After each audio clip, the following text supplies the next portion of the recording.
Welcome again to another tutorial video. It's a boy Eldorado thing.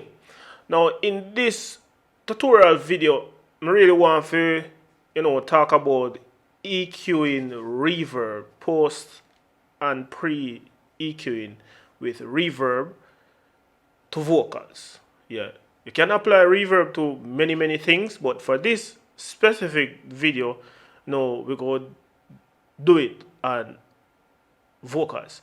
Now, why EQ your reverb sound? I mean, you have great sound in reverb and you have a more, you know, not the stock reverb, but third party plugin reverb.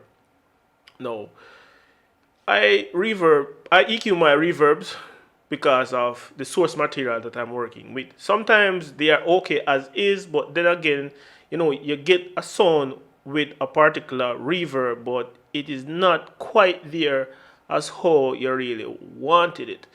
So EQing before reverb, it can help to reduce unwanted signal from going inside of your reverb sound. And EQing after a reverb, what it tends to do is add um, add sounds or sonic qualities to the reverb sound that the reverb has generated. So those are two main reasons why me EQ before and after my reverb. Sometimes I don't EQ after the reverb because it already reaches sound that I really need. But if it's a case where I wanted to do a more sound shaping for the source material that I'm working with, I'll do just that. So this is going to be a short video. I already have this set up in my session, and I'm going to play a section of the songs with the reverb, the EQs disabled, and I'm going to show you the reverb. I'm going to play it with the EQs enabled, and then I'm going to show you the EQ settings that I have on the source material. Now, this is how it sounds without the EQs enabled.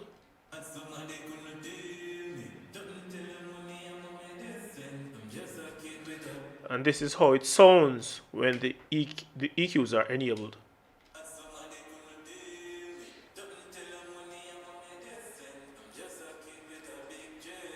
Disabled.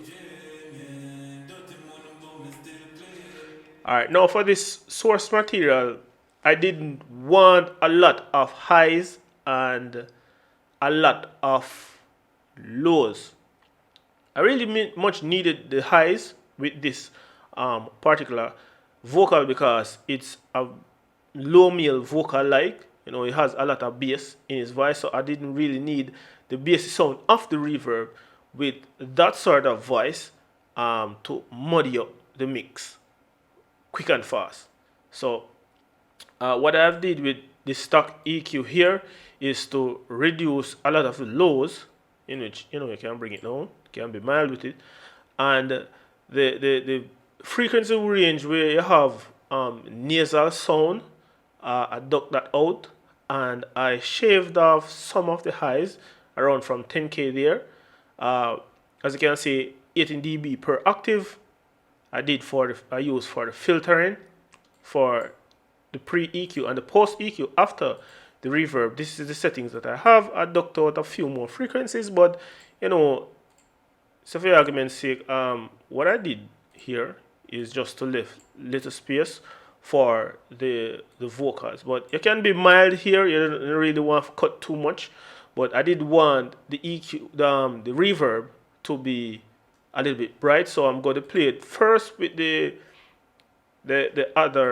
stock EQ enabled, and this is what it sounds like with it.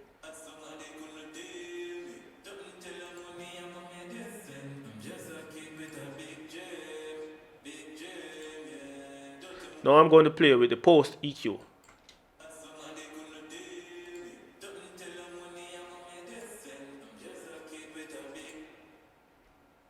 Oops, system running out of. CPU processing space. Now, you know, as again here, we play it again.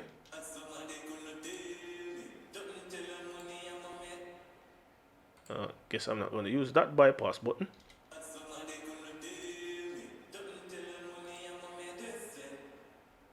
Well, there goes computer maxing out on me. Anyways, what I'm going to say here is it brightens it a little bit more, and it sounds the way home really need to apply it and the vocal sound. So uh, take this with a grain of salt, experiment with it, and see what better reverb or horrible reverb sounds you might get.